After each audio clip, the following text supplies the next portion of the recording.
There's a lot that I don't like about the Nintendo Switch 2 dock. First of all, why is it proprietary? Why can't we just use whatever dock we want with the Switch 2? It's USB-C. There's plenty of USB-C docks. The EU forced Apple to start using generic USB-C in iPhones. It's about time someone slapped Nintendo on the wrist for not complying with standard USB-C specifications. What did I do? That's only a little bit of the story here. The dock is a lot bigger than it needs to be. It doesn't even do anything special. It's pretty much just a glorified USB-C hub. All of the meat of the dock, all of the components that make it work, are just confined right here into this little square. That's as big as it needs to be right there. This would be the perfect opportunity for third parties to make their own dock accessory, except that Nintendo is trying to prevent this with encryption. The Verge has a great article about this, and if you turn JavaScript off, you could actually read it. The story is very similar to the way that the Switch 1 works with its dock. Basically, the Switch 1 would ask for a specific voltage from the dock in a language that only the Switch 1 dock can understand. At the time, it seemed like it was just asking for random voltages. But now it seems like this is just an encryption method, and some third parties have cracked that encryption. But even they admit that there's nothing stopping Nintendo from just releasing a firmware update that changes this encryption key on both the Switch 2 and the dock. So you could buy a third-party dock, and it probably won't brick your Switch this time, but Nintendo might brick your third-party dock, which I guess isn't as bad, but it's still kind of bad. Hey, EU, do something about this. I'll tell you one cool thing that the Switch 2 dock can do. It can do 4K, 120 Hz, and variable refresh rate via HDMI. Your Switch 2 can't do any of that, but the dock can. It could also connect to a Steam Deck or a PC handheld and many other USB-C capable devices. They just don't fit in there. So you have to do some tomfoolery. The easiest thing to do is just get a USB-C extension cable or like a coupler or something. You stupid ass. You know what? It's not the most ideal. That's still pretty cool, but I didn't want to stop there. If I'm going to be using a PC handheld with this, I want it to be a lot more functional and probably a lot more compact because we don't need all of this. For the Switch 1, third parties made these dock enclosures. They were just small cases you can use to put the guts of your Switch 1 dock inside. I love these. They were way more reliable than third-party docks at the time. It is an official dock. It's just in a nice, convenient case now. Those don't exist yet for the Switch 2. So I made my own, and the 3D files are available online for free if you want to try it for yourself. The top piece comes off and flips around, so if you want to slot your Switch 2 in there, you can, and if you want to slot your Lenovo Legion Go S if you want, you can do that too. Or your Steam Deck. It just, it sits weird. But we got a fix for that. Slide this little guy right out right here. There you go. So Nintendo Switch 2 dock is actually a bit cooler than I was expecting. Because it's got a fan in it. No, because it's capable of a lot more than what I originally thought it was. This is a small step up from the Switch 1, if you're willing to do a little bit of tinkering. I'm still not happy with all the restrictions Nintendo put on the Switch 2 and their dock, but it is a substantial upgrade from the original. And we can make it even better ourselves, whether they want us to or not.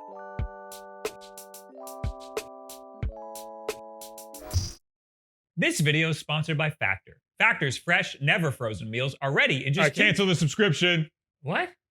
Why would you do that? I found these new meals at the supermarket for $1 each. Kid cookery. Kid cookery!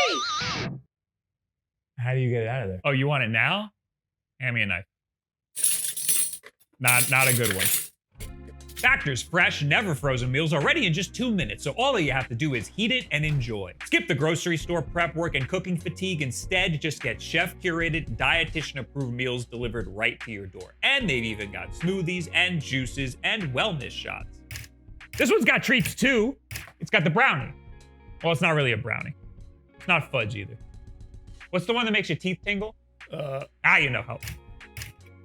You could always pop it in the microwave if you're in a real hurry. Sometimes I legitimately forget to eat, so having Factor around in the fridge ready to go has kept me a little bit healthier. And you can try it for yourself by going to factor75.com and use code 50. You hungry? for 50% off of your first Factor box and free shipping. That's code 50. You hungry? For 50% off of your first Factor box and free shipping. Oh no, this isn't the one with the chocolate brownie. This is the fig one. Figs! Yeah, I'll just have some of yours.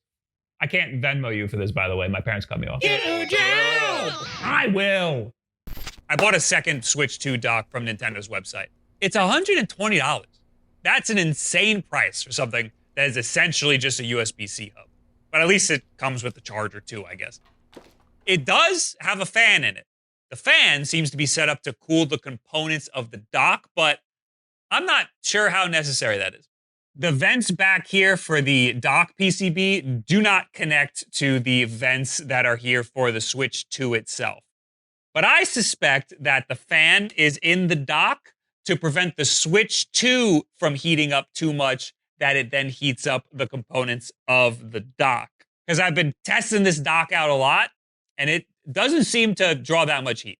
Maybe if there's a lot of power going through it, maybe if there's a lot of data going over HDMI, but this dock never seems to pull more than 25 watts at all. And the charger is capable of up to 65 watts. And this dock is capable of 120 frames per second at 4K. And we all know that it's never doing anywhere near that. Maybe if the Switch 2 is hot and the dock is hot, that could be a problem here. The Switch 2 is kind of confined in here. There are vents that help the airflow, but there is also a lot of needless plastic. It would probably not need a fan all that much if it could just hang loose. But I included the fan in this anyway, just because I could, and I knew people would be mad at me if I didn't.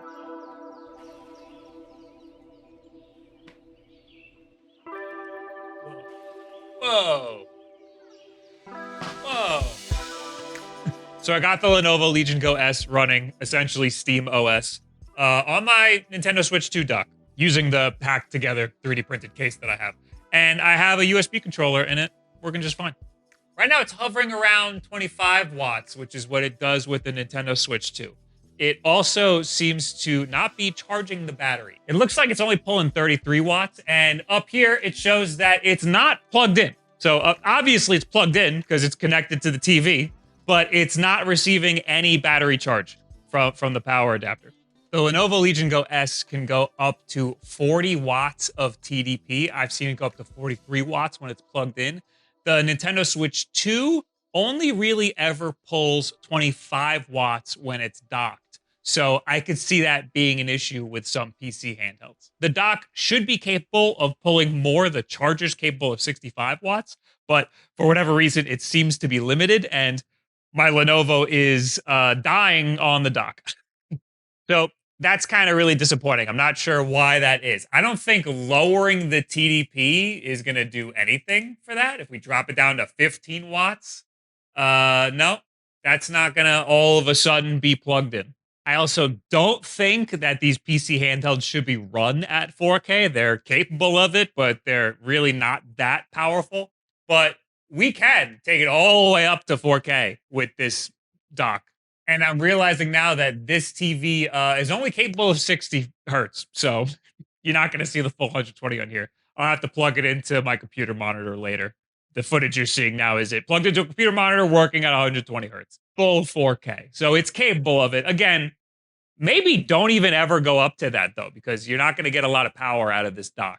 It's times like these, I wish some of these PC handhelds had USB-C on the top and bottom, not just on the top. Because right now, we can't access the other USB-C port. But for what it's worth, here I am, playing Death Stranding on my Lenovo Legion Go S, plugged into my Nintendo Switch 2 dock. It's not charging. I'm getting, like, just under 50 frames. We got, like, around 45, so that's pretty damn good. It's looking like it's pretty low resolution, but this ain't bad. So unlike the Lenovo Legion Go S running Steam OS, the Steam Deck looks like it's charging. Same deal, we can go up to 4K. This monitor is only 60 hertz. So the Steam Deck can only pull 15 watts, and that's what it's maxed out at. So right now, it seems like it's charging, and it seems like the battery ain't dropping more than it already has. And variable refresh rate is an option. It's just not compatible with this display because it's a shitty old TV. We're getting a nice blurry 720p here, but that's fine because it's the Steam Deck. It should be a pretty low resolution. This works totally great. And best news ever, we went up 2% battery. So it's charging. Yeah, it looks like it's pulling somewhere around a total of 15 watts TDP. I have to do math to put it together. And the frame rate's pretty good. We're getting what we usually get when I play this on the Steam Deck. It's like just over 40 frames. Probably gonna dip a little bit every so often, but it's not lagging. It's totally playable. This is great. This is running awesome. Lastly, we got the Aya Neo here running Bazite, and there you go. Ah, it's charging, and we got HDR. I forgot about HDR, and it defaulted to 4K 60. I don't want that. We're gonna drop this all the way down to 1920 by 1080. Unfortunately, we just lost some battery. So I think it is pulling more than what the Switch dock is capable of giving out. And yeah, this looks great, and the frame rate is really good on this thing. I am losing a lot of battery very rapidly, though. So I think I'm gonna try my best to limit the TDP here. So we got it sat at 20, and I'm gonna leave it at 20 watts for a little bit and see if this fixes anything. So yeah, I lowered the TDP using the Steam menu to 20 watts, and we're still losing battery pretty rapidly. So even though it is plugged in through the charger, it is not receiving enough power, and I don't know if it will ever. So maybe don't even bring this above 15 watts. Can we try to lower it more? I think that these PC handhelds just draw way too much power for this dock to be like actually functional. You're gonna want like a Steam Deck dock or something even more powerful than that, like an actual USB-C hub. This will also work on an Asus ROG Ally and Ally X, but the ports are in a weird spot, and I don't like how it sits, so I'm not plugging that in. 15 watts actually looks pretty stable so far, but you're really limiting your gameplay there. And I don't think it's going to actually charge at all. I think it's just going to kind of stabilize the battery. Nope, it dropped a percent. Never mind. I've heard others report that it works in Windows. Unfortunately, mine is saying it's connected, but it's not actually displaying on the other screen. So, I mean, I feel like that's just Windows. Looks like it's about 50-50 whether or not things are going to work. And by that, I mean basically only the actual Steam Deck. The Verge confirmed a lot of this in an article as well, but they did not mention anything about their Lenovo Legion Go S not receiving any power from the dock. Maybe theirs did, or maybe they just didn't notice it, because their article is mostly focusing on the fact that the dock is capable of 4K, 120, and variable refresh rate. So I guess their goal was a little different. This is still cool. It's still an upgrade over the Switch 1 dock. The Switch 1 dock can't even output to a Steam Deck at all. This dock is also capable of a lot more than what the Switch 2 is utilizing it for. 4K 120 hertz is a bit insane. I would understand why Nintendo would want to limit that to 4K 60 hertz. It's never gonna get up that high. PC handhelds can do it, but not really. No games are ever gonna get to 4K 120 hertz on a Lenovo Legion Go S. Really, you're just seeing it in a spec in the settings. That's all you're getting out of your 4K 120 on here. The Switch 2 currently does not support variable refresh rate via HDMI. There's not a lot of games that even support it in handheld mode. There's that one mini game in Nintendo Switch 2 Welcome Tour. I think the reason it is not officially supported via HDMI is because there's something that I heard Digital Foundry talk about pre-release. Variable refresh rate doesn't work right when you convert it from DisplayPort to then USB-C and then to HDMI. I'd bet if we really pixel peeped here, the VRR coming out of the Steam Deck will be a little wonky too. I'd imagine Nintendo would want to iron it out a little more before they publicly release it. I'm still holding out hope that a firmware update will hit the Switch 2 and the dock in the future that will enable variable refresh rate. I think it would be great to have that for Donkey Kong Bonanza, which is coming out right now at the time this video is launching. That game, I just know, is going to have some massive frame dips because of the destructible environment. And it would be great to have variable refresh rate smooth out some of those frame dips. I also don't see how Metroid is going to hit the 120 frames in handheld mode. And docked, it would be nice to have variable refresh rate because that might have some frame dips too, although the frame rate will be high enough where I don't think it's going to matter that much. So hopefully we get one of these updates to enable variable refresh rate over HDMI very soon. Regardless, I really just wanted a smaller dock, but making it more functional in the process is an added bonus. So I tried to adapt it to PC handhelds too. I built this top piece to be multifunctional so you can just pop it off and spin it around. At first, I spent a long time getting the PC handheld side to perfectly fit a Lenovo Legion Go S, and it still can do that. And it fits pretty well, I might add. I just think it's a little bit of a waste now that we know that it doesn't charge the device. So I think more people are going to want to use this with a Steam Deck. The Steam Deck's a more popular console anyway, and it's more practical to use in this setup. Unfortunately, like I showed earlier, the Steam Deck's USB-C port is off-center. A lot of PC handhelds are like that, but the Steam Deck's is the most off-center. So I've added a piece that form fits to the side that can just slide out to hold the Steam Deck like a kickstand when you want to use it. So that's not really a problem anymore. So this 3D printed dock enclosure is made up of 4 parts. Well, now 5 if you include the Steam Deck kickstand piece. And it all just snaps together.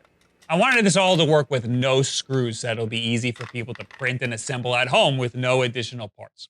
Admittedly, the snaps are not all that strong, so I'd recommend putting a very small dab of glue in there between each layer, unless I decide to redesign this one day to make it snap better. Or you could take the files and redesign it yourself. That would be great. Then I won't have to do anything. And at the bottom, there are some spots that you can put some small rubber feet, and I'll link those in the description somewhere. If you don't have a 3D printer at home, I also uploaded this to PCBWay, and you could just order it from them. This is really intended for you to 3D print at home, though, if you have the capability. That way, it's cheap and inexpensive if it comes out like shit and you don't like it, and you can always reverse the process. The Switch side has this little notch here that will guide it in, so you don't have to really think about slotting it in. But the opposite side, the PC handheld side, doesn't have anything, so you got to be really careful when slotting it in so that the USB-Cs line up. The Switch dock by default has a lot of play forward and backwards, so it's not going to break off, but this is a little unintended, but it ends up being a little springy too going down, so that ends up being pretty safe. That's because the middle piece I have in here is pretty thin, so it ends up just being springy by the nature of it. You don't really need a tutorial on taking apart the Switch 2 dock. It's pretty straightforward. There are different sized Y and Phillips screws, so you'll need multiple heads. There are screws in all of these spots. Everything just kind of falls out. It's really easy to disassemble. All you need at the end are the 2 metal shields, the PCB with the USB-C ribbon cable attached, and the fan. That's it. Everything else is trash. Put it together, do it from the bottom up. The fan slides into these pegs like so, using the bottom right one to anchor it first. Then slot the USB-C through the middle piece. Snap the USB-C into the 4 holes, making sure the ribbon cable side of the USB-C is facing towards the fan.